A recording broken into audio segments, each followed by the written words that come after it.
Հովհաննես ավետարանիչը ինքը Հովսեփ Աստվածահոր աղջկա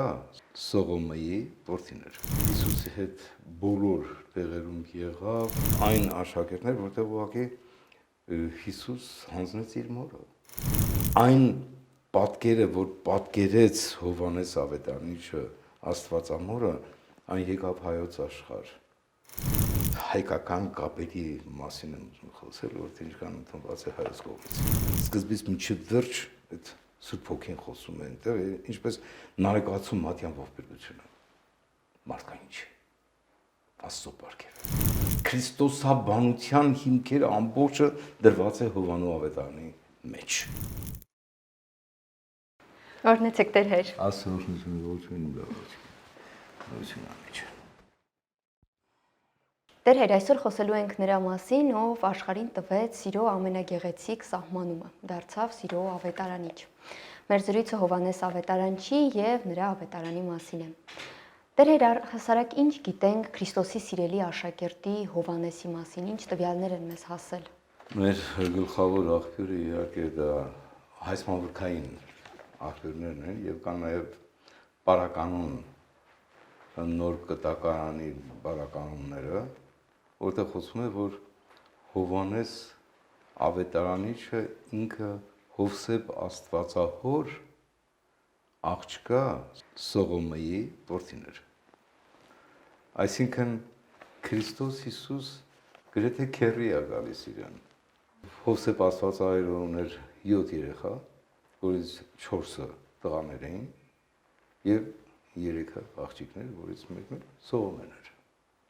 Այդ Սողոմենը, որ Աստվածամորի հետ միայն խաչելության ժամանակ եւ այլն, բոլոր Հիսուսին հետևող անացից մեկն էր։ Հովհաննես ավետարանիչը իհարկե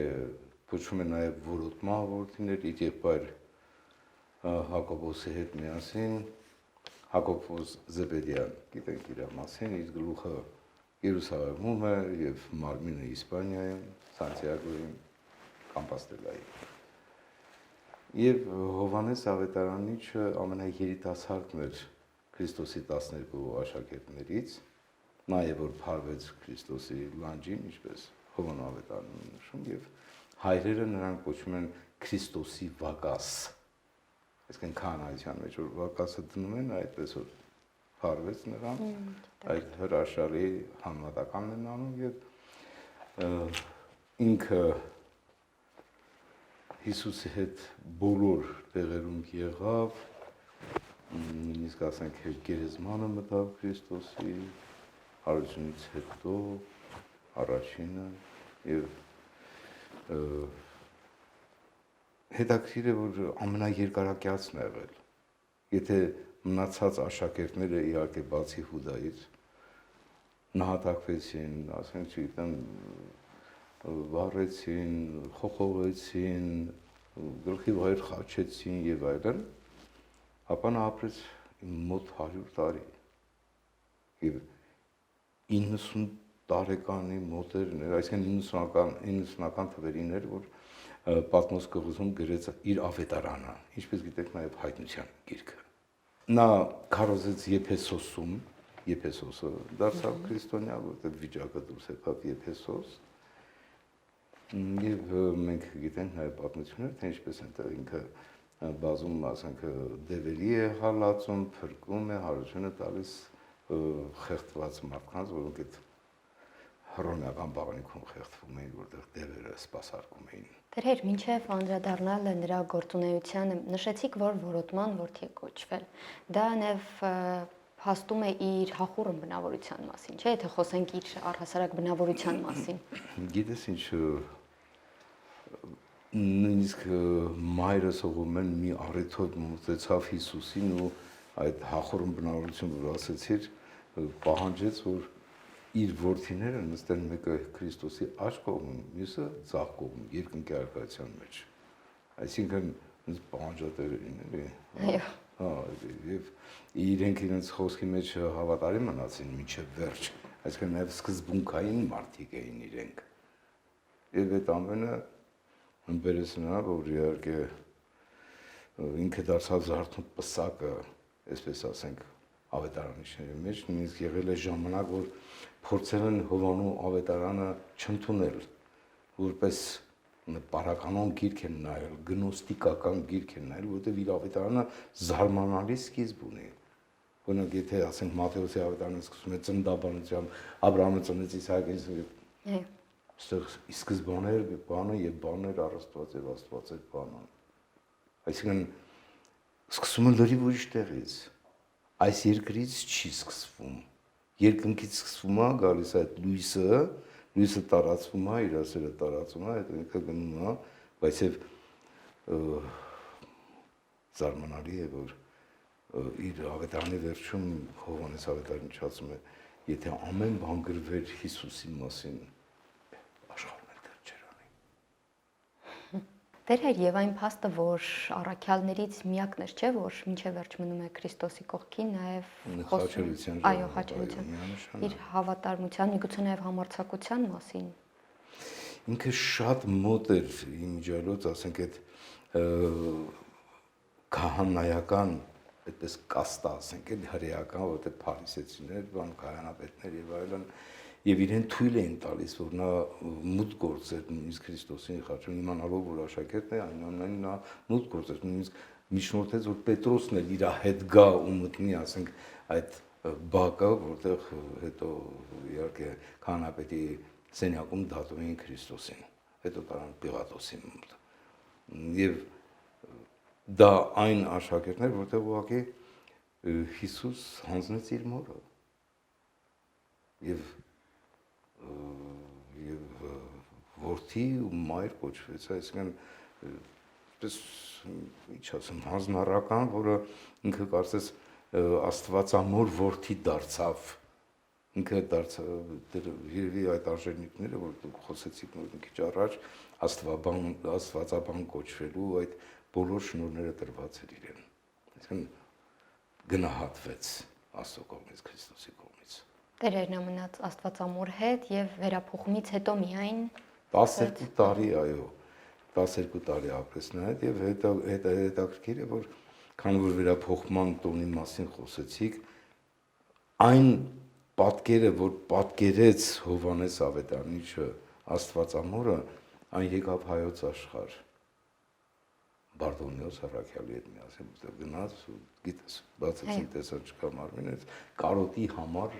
տվեցին նկարը եւ նա բերեց ու վանի մոտ կար մի վանք, որ կոչվում էր հոգյաց վանք։ Եվ մինչև 1915 թվականը այդ պատկերը կախված է եղել այդ հոգյաց վանքում։ Հետո Եղեռն, այլևս չգիտենք ինչ, այդ ճակատագրի պատկերի ճակատագրի, այսինքն Հովհաննես ավետարանիչը շատ ուղիղ կապերով նաև կապված է հայոց աշխարհի հետ։ Ոչինչ, որ այսպես սեփականաշնորհում ենք։ Որովհետև 12-րդ գլխի ավետարանի 20-րդ համարից հանկարծ Հիսուս իմանում է, որ հեթանոսներ են եկել իրեն տեսնելու։ Եվ այդպես էլ գնում հեթանոսներ, որոնք մտեցան Փիլիպոսին, ասացին ուզում ենք Հիսուսին տեսնել, Փիլիպոսն էլ Անդրեասին դիմեց, գնացին Հիսուսին ասաց, եւ ինչ ասաց Հիսուս. Հայր փառավորիր քո որդուն։ Եվ այդ հեթանոսները դրանք հայերն էին։ Աբգար թագավորի դեսպանները, որոնք գնացել էին արևել, խոսելու տեղի կուսակալի հետ հաշտությունը վերականգնելու Հայաստան աշխարհի եւ հռոմեական կայսրության հետ։ Եվ վերադարձում իրանք իմացան Հիսուսի մասին, գնացին տեսնելու եւ այլն եւ գիտենք այդ ժամանակը Անանը ինչպես պատկերեց Քրիստոսի եւ այդ պատկերը հիմա ցավոքսորտի գտնվում է Իտալիայում, բայց հայոց Բարդոնիոս եկեղեցում Ջենովա քաղաքում։ Ահա Հովհաննեսի ավետարանի այսպես հայկական կապերի մասին եմ ուզում խոսել, որ ինչքան ընդունված է հայոց կողմից։ Տերեր, ես նույնիսկ վարկած կարդացի, որ հայոց աշխարհ է եկել։ Ունենք նման տեղեկություն։ Գիտես ինչ, հետաքրքիր է, որ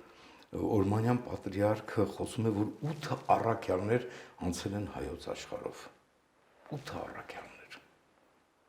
որոնցից երկուսը իհարկե նահատակվեցին, օրինակ ասենք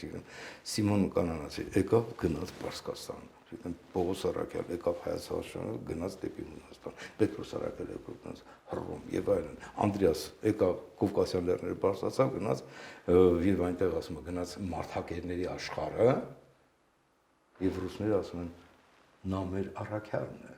բայց չխորանանք եւ այսպես բազում Արաքյալներ այո Դիդիմոսը, Թոմաս Արաքյալը եկավ գնաց դեպի Հնդկաստան, այսինքն հայոց աշխարհը հիմա էլ մենք տեսնում ենք, թե ինչպես աշխարհը կենտրոնացած է այս հոգևոր խաչմերուկի վրա, որտեղ նա մեծ պարգև է Աստծո կողմից։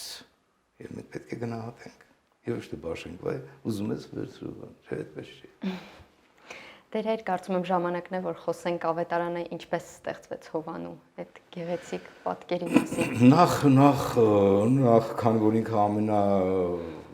երիտասարդն էր, բարեկամն էր, ամեն օր շփվում էր Հիսուս Քրիստոսի հետ եւ հավատացյալների խնդրանքով գրվեց ավետարանը։ Բայց գիտեք ինչ որ նայում ես ավետարանին, օրինակ ասենք մի առիթով ես կազմում էի, այսինքն թարգմանում էի այգեքսու խրատները եւ հետաքրքիր է որ այնտեղ այդ խրատների սկզբում Բախտին իշխանի հետ երբ խոսում է այգեքսին ասում է ես չէի կարող գրել միջև Սուրբ Հոգին չտար ու ինքը տեսիլ կտեսնում եւ այլն նույնը խոսում է նաեւ խորենացին Սմբաթ իշխանի հետ խոսելով Բագրատոնի հետ երբ պիտի ինքը գրի որտեղ պիտի տրվի իրեն եւ կարծում եմ որ այդ ծաղկումը Տիրոջ սերը, ինչպես իր որդուն տվեց աշխարհ, որպեսզի աշխարհը փրկվի, դրանք Սուրբ Հոգուց տրված խոսքերը դա մարդկային մտքի արտահայտություն չի ոչ մի ձևով։ Այո, այնտեղ կարծես սյուժետային բաներ կան, որ Հովհաննեսը վկայում է նրա մասին եւ այլն, բայց այդ ամեն ուղակի բխում է մի անսպառ աղբյուրից, որ միայն Սուրբ Հոգին կարող է տալ այդպես։ Այսինքն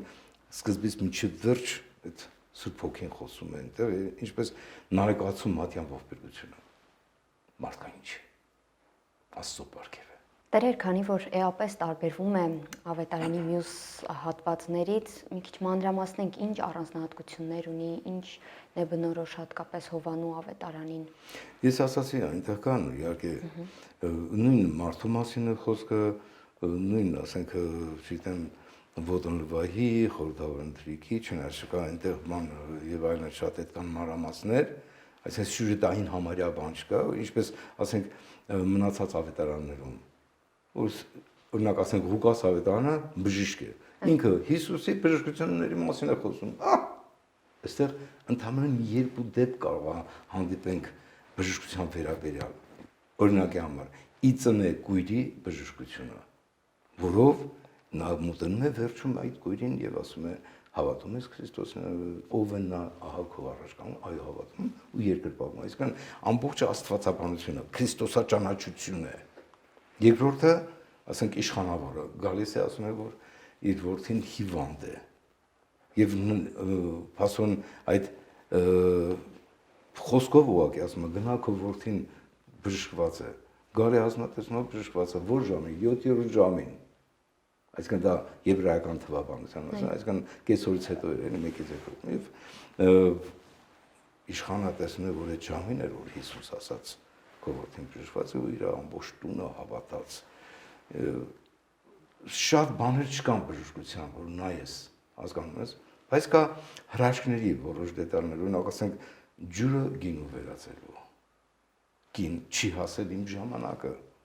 Կանայի հարսանիք։ Բայց մոր խոսքը չմերժեց, շատ կարևոր է։ Օրինակ շատերը ասում են, որ վայ, բանը ինչու է պաշտում Աստվածամորը, բան եւ Հիսուս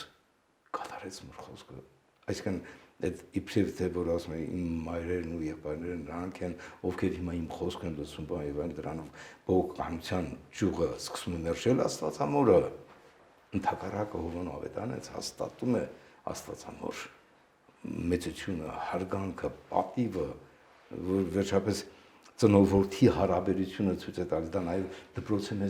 մեր բոլորիս համար։ Դերեր նաև շատ բարդ է ընթերցել Հովանու ավետարանը։ Օրինակ, եթե Ղուկասի ավետարանը կարդում ենք, շատ ավելի պարզ, հասկանալի։ Իսկ Մարկոսի ավետարանը շատ կարճ ավետարան 17 գլուխ է։ Իհարկե, բայց Հովանու ավետարանը ընկալելու համար ինքը մեզ ուղղակի տանում է դեպի գրքերի ամենախորը տեղերը, ամենազորավոր տեղերը, որ Հովանու ավետարանը կարդում ես, քեզ թվում է, թե դու Հոբի գիրքն ես կարդում 38-րդ գլուխ։ Ուր էր դու, որ ես դնում էի երկրի հիմքերը եւ այլն։ Այսպիսի բառեր կարծես հնչեն ուղեղիդ մեջ, որովհետեւ ամեն ինչ երկնքից եկավ, երկիր ու բոլորին ուզում է տանի երկինք։ Եվ վերջում ասում է, հայր, ես աշխարհի համար չեմ աղոթում, այլ աղոթում սրանց համար, որ ինձ հավատացին եւ իր սերը բաշխեց առատապես։ Քանի որ սիրո մասին խոսեցինք, ինչպիսին է Հովանես ավետարանչի քարոզած սերը։ Նա նախ խոսում է հոր եւ որդու սիրո մասին, թե ինչպես հայրը սիրեց ինքը հորը եւ աշակերտները, որ իր հետ են, ինքը սիրեց իր աշակերտներին եւ խնդրեց, որ այդ սերը անպակաս մնի, որովհետեւ այդ սերն է, որը իր մեջ տանում է, որ ես եմ կյանքը, ես եմ դուռը, ես եմ լույսը, ես եմ ջուրը, ես եմ կենաց հացը, ես եմ ճշմարտությունը, ես եմ եւ այլն։ Ամբողջ Հովհաննեսի ավետարանը ծփում է այդ ամբողջ լույսերով եւ այդ էր որ տվեց իր աշակերտներին ու աշակերտները այդ լույսով որ շարունակեցին, բայց պիտի ասեմ, որ Հիսուս տեսավ նաև, որ շատ աշակերտներ լքեցին իրեն այն սկզբում, երբ ինքը փորձեց փակագծեր բացել եւ ասել, որ ինքն ու հայրը մեկ են, շատերը հեռացան, բայց 12-ին ասաց, դուք եք ուզում հեռանալ։ Ինչու։ Որովհետեւ դժվար է տանել, իրենք էլ էին ասում, խիստ է քո խոսքերը, վարդապետ, տրտնջում էին, բայց ինքը եկել էր ոչ թե տրտնջը վերլուծելու, բամբասելու, չէ, ճշմարտություն կար պետք է ասվեր, եւ այդ ճշմարտությունը թաքնված էր դրախտում, այսինքն ինչպիսին ստեղծված էր մարդը Աստծո պատկերով, նա եկել էր իր պատկերի հետևից, ինչպես Ղուկաս ավետարանում կինը որ ավլում է, գտնում է իր դրամը, որտեղ պատկեր կա կայսրի այդ կորած պատկերը եկավ Քրիստոս վերցնելու եւ ավելի հարգարժան էր, քան մնացած 9, այդ ոչխարներից այդ 99-րդը եւ այլն, այդ կորած պատկերի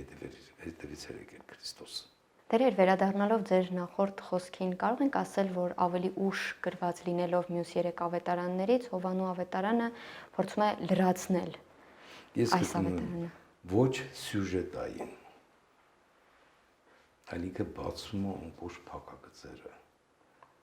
եւ որպեսզի հասկանանք այդ փակագծերի էությունը, պետք է նաեւ իր թղթերը ընթերցենք եւ իր եզրակացությունը, Աստված սերը։ Բոլոր փակագծերը բացվեցին եւ եկավ շրջանափակվեց սիրո ոլորտում։ Ինքը լույսի որոնող է, լույսի ճառակող է, ինքը այդ ոչխարների դուռն է եւ ով բացի դուռը ճառակ կգտնի։ Եվ վերջում երբ Պետրոսին 3 անգամ ստիպել է տալիս, որ Տեր սիրում եմ քեզ եւ դու գիտես Հովնանու որդի սիրում ես արդյոք եւ այլն, դա այն շուրթերն էին, որ 3 անգամ ուրացել էին Տիրոջը նախանաքաղաղի կանչելը եւ ասաց արածացրու իմ գառներին, արածացրու իմ ոչխարներին։ Ես եմ ոչխարների դուռը։ Նա տալիս է, շնորհ է տալիս առաքյալներին, որ նրանք գնան ու այն գործունեությունը, որ պիտի ծավալվի աշխարհում, ընդհանուր 12 հոգի եկան ու աշխարհը ցնցեցին։ Եվ այդ եկեղեցին մինչև այսօր կանգնած է, այդ եկեղեցին տեսել է, չգիտեմ, 1000 ու մի հալածանքներ, ավերներ, եւ մինչև հիմա ժողովուրդը գնաց պահում իր սուրբ էջմիածինը, որտեղ երկրորդ անգամ ինքը իջավ ու ասաց. այստեղ կկառուցեք իմ տաճարը։ Համբարձվեց երկինք, բայց ցույց տվեց հայոց աղողը։ Այդ սերը մեզ տվել է առատապես, հիմա մենք հասկանում ենք դա, չենք հասկանում, գիտենք դրա մասին չգիտենք, մեկ Աստված պահելու է մեզ խելքի բերելու։ Տեր Հայր, եւ կարդալով Հովանու ավետարանը հասկանում ենք, որ պատահական չէ, որ ավետարանիչներից հենց նա է կոչվում Աստվածաբան, այս կոչումը հենց նրան է տրված։ Դե, ասում սկզբից մինչև վերջ ամեն ինչ նրանով եղավ, առանց նրա ոչինչ չեղավ, ինչ որ եղել է։ Որպեսզի հասկանանք այս բառերը, եբրայեցերին ու հաստատում Պողոս առաքյալը ասում է նա իր խոսքի զորությամբ պահում է ամբողջ տիեզերքը։ Այսինքն կոնկրետ խոսքը Աստծո մասին է, Աստված մարմնացել է։ Եվ նա այդ Աստված, այսինքն քրիստոսաբանության հիմքերը ամբողջը դրված է Հովանու ավետարանի մեջ։ Եվ նա կոնկրետ խոսում է, ով ճանաչեց, ով ընդունեց, ով պահեց պատվիրանները, դա է սերը, դա է Աստված ճանաչողությունը։ Երբ Փիլիպոսը ասում է, Տեր, ցույց տուր մեզ հորը, Փիլիպը ասում է, այսքան ժամանակ դու ինձ տեսար, չգիտես, որ ես ու իմ հայրը մեկ ենք, կամ ես պիտի գնամ ու ինձ պիտի որոնեն չտեսնեն հրյաներ ասում, միթե հետհանոսների մեջ պիտի գնա եւ այլ, այսինքն այնպես վերլուծությունները արվում, այսինքն այս մարդկային եւ նա բարձաբանում է, դուք ասում եք Աբրահամի որդիներ եք, բայց չէ, ձեր հայրը սատանան է, եթե Աբրահամին ճանաչեիք, ինձ կճանաչեիք եւ այլն։ Ես տեսա Աբրահամին, ասում եմ 40 տարի, 50 տարեկան չկաս ու ասում ես Աբրահամին տեսա, ասում եմ ավելի առաջ քան Աբրահամն էի ես։ Դե արի այս աստվածաբանությունը Բաղդադից մարդկային մտքով չես հասկանա, որտեղ այս երկրային տրամաբանությամբ պետք է ուղղակի ներծծվել այդ գանձերով, այսինքն Սուրբ Գիրքը միշտ աչքի առաջին ունենալ, ներքին աղոթական վիճակ է ուզում, բարոյական վիճակ է ուզում, որ հասկացվի, գոնե դու ես ինչ, որովհետև ճանաչել Քրիստոս դա նշանակում է, որ ճանաչել այն լույսը, որ Նարեկացին ասում է, այնքան սիրեց նա, որ այդ սերը մենակ իր մեջ չպահեց, այլ արտաշնչեց, որպես տիեզերք, որպես մարդ, որպես արեգակ, լուսին, բույսեր, կենդաններ, այդ ամբողջը սիրո արդյունք է, դրա համար ասենք տիեզերքում մոլորակները նույն դիրքը ունեն, ինչ որ մոլեկուլները իր ատոմով, պրոտոնով եւ այլն, այսինքն հեզրս երկրի եւ ցակած աշխարհի եւ այլն իտարգոյի այս բոլոր մանրամասները Նարեկացին պետք է ուղղակի շատ դժվար է, բայց շատ քաղցր է այս ամենը ու այս մեծությունների առաջ դու զգում ես թե իրոք անցնում ես քո տարիքը ու ինչքան քիչ բան գիտես այս ամենի մասին ափսոս։ Տեր Հայր, եւ կարդալով նրա խոսքը մենք կարծես բարձրանում ենք վեր ու այդ պատճառով է նաեւ արծվի խորհրդանիշը հրաշալի համեմատական արեցիր, այո, 4 ավետարանիչները իրենց խորհրդանիշներ ունեն, որը հաճախ, ինչպես տեսնում ենք նաև մեր Սուրբ Սարգսի այդ առագաստը, որ կա, թե ինչպես 4 կենդանակերպեր այնտեղ են, դա առյուծն է, դա ցուլն է, դա արսիվն է եւ դա մարդն է, այսինքն Մատթեոս ավետարանիչը մարդու կերպարանքով, հրեշտակի կերպարանքով եւ Մարկոսը առյուծի կերպարանքով եւ աշխատասեր Ղուկասը ծլի կերպարանքով եւ իհարկե արծվինը տրվեց միայն Հովանեսին, որտեղ նա իր մտքով բարձրացավ մինչև տիեզերք քաղեց այդ լույսը ու բերեց տվեց մեզ։ Շնորհակալ եմ Տեր Հայր այս գեղեցիկ զրույցի համար։